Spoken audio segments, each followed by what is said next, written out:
अस्सलाम वालेकुम स्टूडेंट्स। आज की हमारी वीडियो है केस स्टडी के रिलेटेड और इसमें हम डिस्कस करेंगे ऑर्गेनाइजेशनल थीरीज। ऑर्गेनाइजेशनल सेटिंग में जब हम ये स्टडी करते हैं तो उसमें हमारी कौन सी थीरीज जो हैं वो हमारे लिए यूजफुल हैं और हमारे लिए बेनिफिशियल हैं कि हम उन थीरीज को फॉलो करते हुए एक अच्छा वर्किंग एनवायरनमेंट बना सकें। और किन बेसिस पर हम केस स्टडी कंडक्ट करेंगे जो एम्प्लॉय के लिए हेल्पफुल होगी, जो उसकी परफॉर्मेंस पे बेहतर अफेक्ट करेगी, जो हमारी ऑर्गेनाइजेशन के डेवलपमेंट में एक पॉजिटिव रोल प्ले करेगी। तो इन चीज़ों को समझने के लिए कि ऑर्गेनाइजेशनल थ्योरीज क्या होती हैं, उसका इंडिविजुअल पर क्या इम्पैक्ट होता है और वो हमारी केस स्टडी में किस तरह हेल्प आउट करती हैं, वो जानेंगे हम इस वीडियो में। तो हम देखते हैं कि किस चीज पे फोकस करती हैं organisational theories. Organisational theories base करती हैं कि ऑर्गेनाइजेशन का स्ट्रक्चर कैसा है, उसमें कैसे रूल्स हैं, उसकी रेगुलेशंस क्या हैं, उसके फंक्शंस क्या हैं, उनका पर्पस क्या है। कोई भी ऑर्गेनाइजेशन हो सकती है, वो एजुकेशनल ऑर्गेनाइजेशन हो सकती है, वो नॉन गवर्नमेंट ऑर्गेनाइजेशन हो सकती है, वो सोशल एक ऑर्गेनाइजेशन हो सकती है। किसी भी पर्पस के लिए कोई भी ऑर्गेनाइजेशन, कोई फैक्ट्री, जो भी मिलकर वर्कर्स मिलकर एक काम करते हैं वो हमारी ऑर्गेनाइजेशन है। और हमने एक टीम को लेकर चलना होता है, उनकी परफॉर्मेंस को देखना होता है और एक दूसरे का जो बिहेवियर, इंटरेक्शन के बाद जो बिहेवियर है अडॉप्ट करके जो अफेक्ट कर रहा होता है इंडिविजुअल पर, वो जो है हमने स्टडी करना होता है।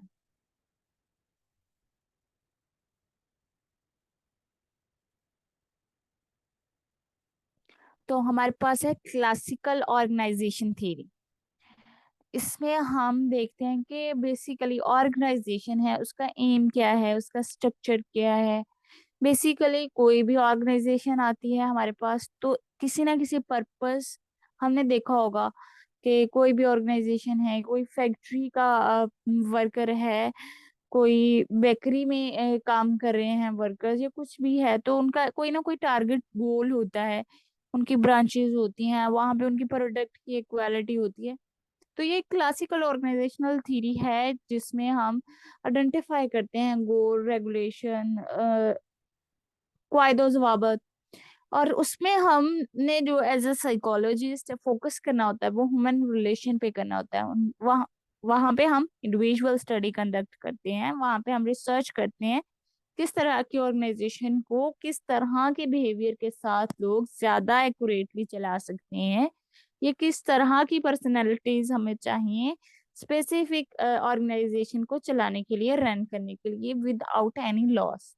तो जब हम इन बातों को प्रिकॉशंस के तौर पर लेकर अपने जहन में बिठा कर चलते हैं तो फिर हमें अच्छे वर्कर्स मिल जाते हैं, अच्छे लीडर्स मिल जाते हैं।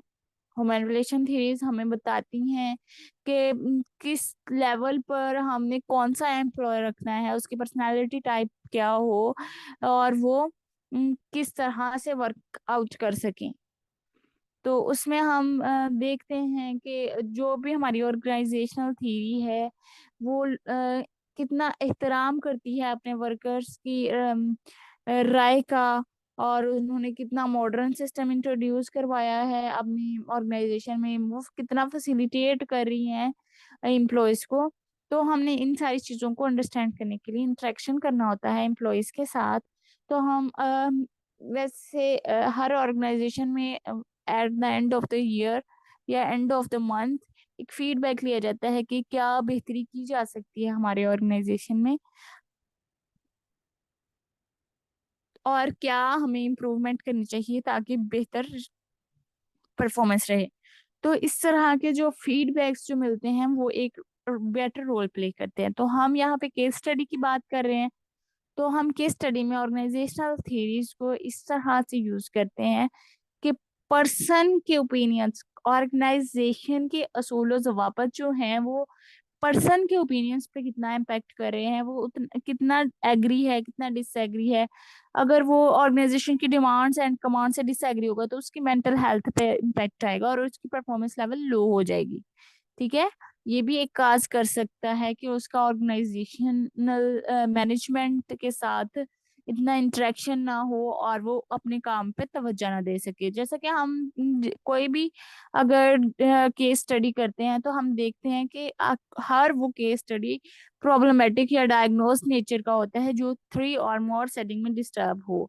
तो हमने आइडेंटिफाई करना होता है कि ऑर्गेनाइजेशन जिसमें बंदा काम कर रहा है उसका एनवायरनमेंट उसके लिए सूटेबल है कि नहीं है।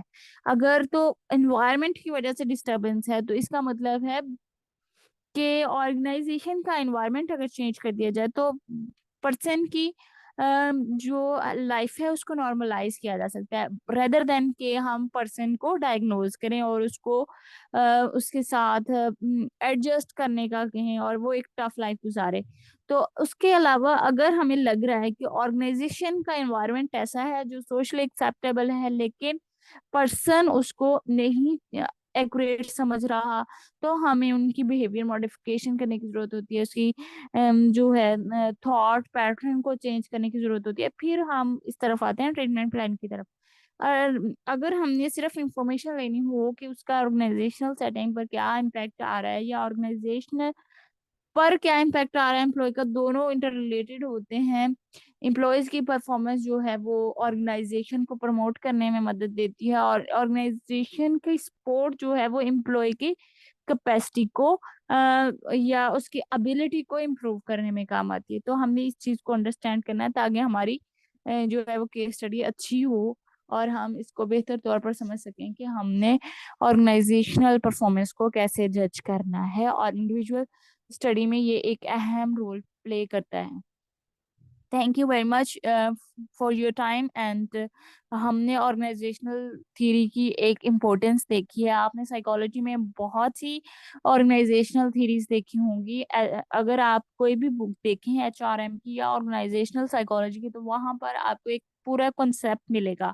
मेरा मकसद आपको यहाँ पर ये बताना था कि हम इसको केस स्टडी में किस तरह यूज कर सकते हैं और क्यों ये जरूरी है।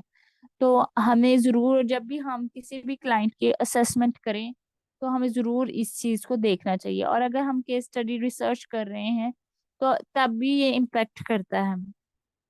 Thank you very much.